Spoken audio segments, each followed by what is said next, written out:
Pastor Silas Malafaia na mira da PF. E pode ser exatamente isso que ele quer. Vem comigo. Antes de seguir, gostaria de pedir seu like nesse vídeo e sua inscrição nesse canal. Peço também, caso você possa queira, sua contribuição clicando no botão Valeu e sua inscrição no Clube de Membros clicando no botão Seja Membro. Os membros do blog do Amaral, neste momento, assistem aos vídeos primeiro, mas em breve terão acesso a conteúdos exclusivos. Ao final do vídeo, deixe seu comentário, concorde, discorde e complemente. Mas sempre se lembre que só não vale xingar nem falar da mãe do povo. Compartilhe esse vídeo em todas as suas redes sociais, inclusive no WhatsApp, no Telegram, de forma individual, nos grupos que você participar. Fazendo tudo isso, você ajuda a aumentar o alcance desse espaço e fortalece a luta sua contra o fascismo à brasileira. E lembrando que se você é de Alagoas, você pode assistir o blog do Amaral na TV Comacel, canal 12 da NET. Sempre aos domingos, ao meio-dia e 45. Se você não é de Alagoas, você pode assistir a TV Com no link que está na descrição desse vídeo. Obrigado. 26 de fevereiro, são agora 5 horas da tarde. E nesta segunda-feira, o dia seguinte ao ato de Bolsonaro na Avenida Paulista, convocado pelo pastor Silas Malafaia, que Bolsonaro alegou que era para se defender, mas na verdade foi para mostrar força. E eu fiz um comentário já sobre essa questão desse ato, está no vídeo anterior, sobre as implicações do ato, sobre a intencionalidade do ato e o que está posto para a política brasileira, que muita gente ainda não conseguiu entender. Então, quando acabar esse vídeo, você volta lá no anterior. Mas nesse ato na Avenida Paulista, o Bolsonaro, aspas, adotou um tom mais ameno, pelo menos o que ele já vinha adotando antes. Os ataques às instituições, ao Poder Judiciário, à política como um todo, enfim. E os aliados do Bolsonaro, que estavam, os poucos que participaram do ato, também tiveram um tom mais ameno, exceto o pastor Silas Malafaia. Silas Malafaia rasgou o verbo. Atacou Alexandre de Moraes, atacou o Supremo, atacou o TSE, atacou o ministro Luiz Barroso, o atual presidente do STF. O desdobramento dessa fala dele é que a Polícia Federal está estudando o discurso do Silas Malafaia, avaliando a possibilidade de ele passar a ser investigado nos inquéritos que apuram a questão do golpe, da tentativa de golpe, do trama de golpe, enfim. E pode ser exatamente isso que o Malafaia quer. Veja, dos aliados do Bolsonaro, ou das figuras públicas do bolsonarismo, ou do que a gente chama de bolsonarismo, o pastor Silas Malafaia, ele sempre foi talvez aquele mais agudo, mais raivoso, o que mais vociferou contra as instituições, a política, a esquerda, o Supremo, o TSE, as eleições, enfim. E isso ele sempre se valeu da proteção pelo fato de ser pastor evangélico. E por que pode ser exatamente isso o que ele quer? Entrar na mira da PF, passar a ser investigado, consequentemente até virar réu, ou até preso. A Michelle Bolsonaro, ela também falou no ato, enfim, desse que teve na Avenida Paulista, e ela deu a senha. De todas as abobrinhas que ela falou para lá, ela falou o seguinte: fomos negligentes ao não misturar religião e política. É sabido até pelas pedras que boa parte da base eleitoral e base social mobilizada do bolsonarismo vem das igrejas evangélicas, sejam as grandes, as conhecidas, essas cujos pastores estão o tempo inteiro na televisão, seja aquelas miudinhas que a gente não sabe nem que existe, mal conhece, passa na rua, vê o nome, acha estranho, até isso tem de igreja, enfim.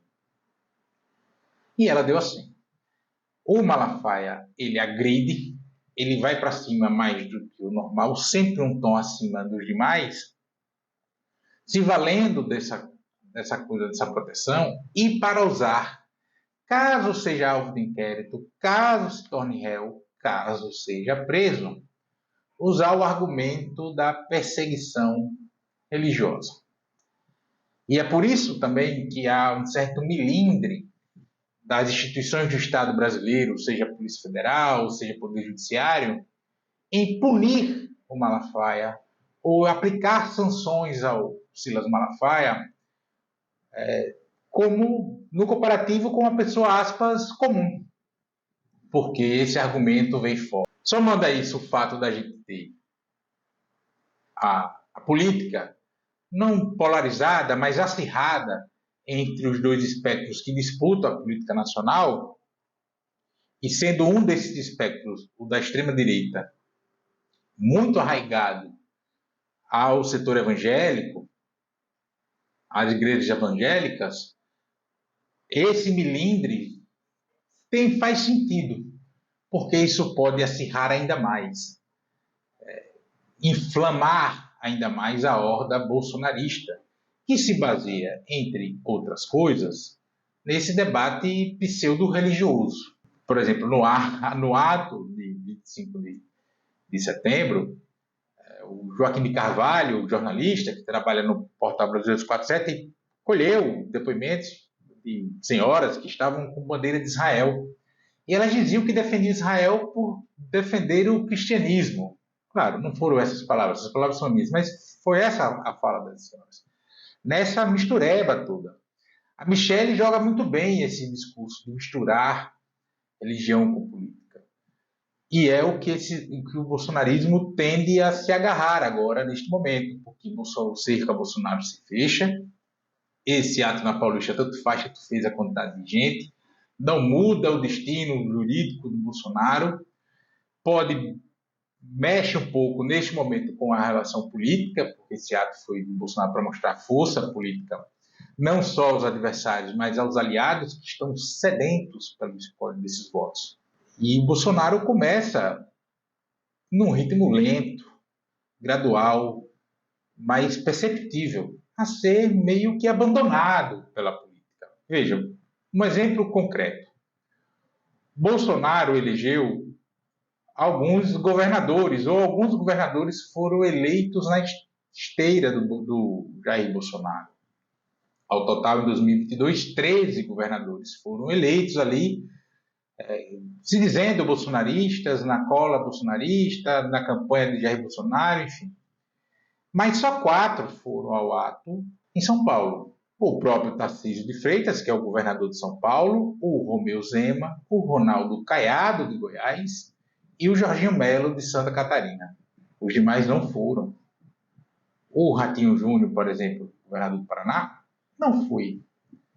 Isso quer dizer que eles romperam com o bolsonarismo e deram a banana? Não. Mas eles estão mantendo, digamos, uma distância segura. Porque de 13 só e 4, mostra, sim, um bom grau de abandono aí. Inclusive parlamentares do Congresso Nacional, boa parte desses que se dizem bolsonaristas não foram ao ato também. Então, se a política meio que está se afastando, está ali, né? Não rompe de uma vez porque ainda precisa dessa cesta de votos e ninguém sabe ao certo para onde vai esse espólio eleitoral personificado no candidato Jair Bolsonaro. Mas se está ali, o que é que ainda segura? O que é que sustenta? O que é que ainda tem ali de base leal, fiel, ou com menos defecções? Porque defecções há em todos os segmentos da sociedade, tanto para um lado do espectro político, quanto para outro. E isso é natural, faz parte, principalmente num país de uma sociedade de massas como é o Brasil. Qual é o que está? É o segmento evangélico, principalmente os neopentecostais. Então o Malafaia ele estica a corda, ele provoca, ele vocifera, ele é agressivo na forma e no conteúdo, pagando para ver uma ação do sistema de justiça brasileiro. Uma ação, um inquérito policial, um promotor, um procurador, enfim, que o acione, um juiz, um ministro supremo, que o interpele, que mande apurar, mande investigar, etc., que o processe. Ele vai jogando com isso. Mas também já teve informações que esse jogo de xadrez, ou esse jogo de quem piscar primeiro perde, que o sistema de justiça está fazendo já vai dando sinais de que uma hora não vai ter essa mais. Tudo está sendo feito dentro do rito, do tempo do rito da justiça. Bolsonaro só vai ser preso após o trânsito em julgado. Antes disso, só se ele perder muito a linha. Veja, nesse ato ele admitiu o minuto golpista, etc. Fez um malabarismo retórico maluco que só contempla as pessoas com déficit cognitivo. Ele diz que golpe tem que ter tanque e arma na rua, aliança política, etc. E ele não fez nada disso. Ora, a baderna, a quebradeira, era para instigar, inclusive, uma GLO, para botar o tanque e a arma na rua. Ele tentou unificar a política. Inclusive, se tivesse a GLO diante daquela confusão de 8 de janeiro, teria o apoio da política, porque era para pôr fim àquela confusão, aquela quebradeira, etc.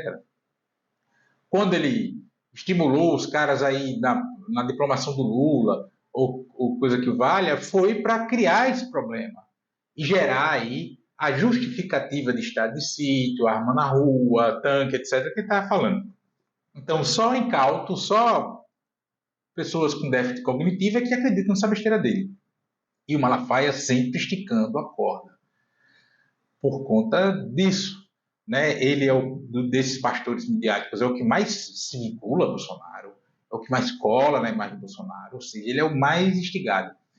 Aí a gente pode pensar assim, não, mas se for só ele, as outras igrejas não vão se doer, não vão se mexer pelo Malafaia, porque não foi com elas. Não é bem assim. Porque daí para você jogar a retórica, a narrativa de que está ocorrendo uma perseguição às igrejas evangélicas, um estalar de dedos. Mesmo Malafaia, creio eu, não sendo assim essa unidade toda no segmento evangélico. Mas vai colar.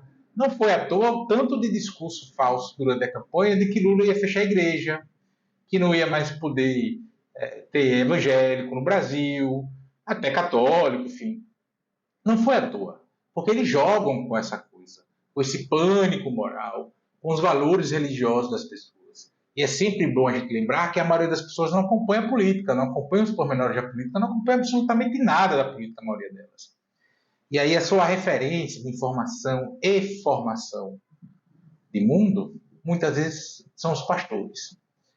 Porque as igrejas, de regra, e as evangélicas bastante, elas têm essa capacidade de se transformar em comunidades ali. Então, aquilo passa a vida das pessoas e você tem a possibilidade de não poder mais cultuar sua fé, de não poder mais ir à igreja, de ter pastores perseguidos pela polícia, etc., de um governo comunista que quer impor o gaysismo entre nós, enfim. Então, fica jogando com esse jogo. Então, essa coisa do Malafaia poder entrar na mira da PF, ser investigado, entrar nesse inquérito da trama golpista, porque é evidente que ele participou. Não precisa mirabolar muito, basta ver o comportamento dele. Algum grau de participação, nem que seja só o de conhecimento das coisas, ele tinha. Mas ele sempre foi meio deixado de lado ali. E ele segue esticando a corda. Então, é provável que a PF passe a investigá-lo, mas vai ser num ritmo lento, devagar, com muito cuidado, porque precisa ter esse time aí, para não inflar mais. Ele está jogando com isso, está chamando para uma armadilha. E a Michelle deu a senha, né? A mistura da religião com política, que já está muito misturada e tende a se misturar muito mais. Essa nova direita que a gente tem, essa extrema direita, ela debate muito pouco as questões objetivas do dia a dia, política econômica, políticas sociais, políticas de geração de emprego, etc. Eles debatem muito as questões da fé, do desejo, de fazer as pessoas acharem que o desejo é a realidade porque elas querem que seja assim. E isso alimenta muito. A Michelle deu a senha e é muito por aí que o Malafaia quer. O problema é que às vezes a gente tem que arcar com aquilo que a gente quer. Certas coisas podem sair pela culatra. Malafaia pode ser alvo de inquérito, pode se tornar réu, pode acabar sendo preso e não ter a repercussão que ele espera. Depende muito de como isso vai ser feito, de provas e de como as investigações vão ser levadas ao conjunto da sociedade. é evidente que vai ter a parcela que o defenderá sob qualquer argumento, sob qualquer prova mostrada, sob qualquer situação. Evidente. Mas talvez essa mobilização toda que tem aí, que ele acha que pode ter, talvez não ocorra. Até porque tem uma coisa que esses pastores, esses mercadores da fé, esses que, midiáticos, esses que estão em busca de somente influência política e dinheiro, e tem uma coisa que eles são, pragmáticos. E no pragmatismo vale a farinha pouca, meu pirão primeiro.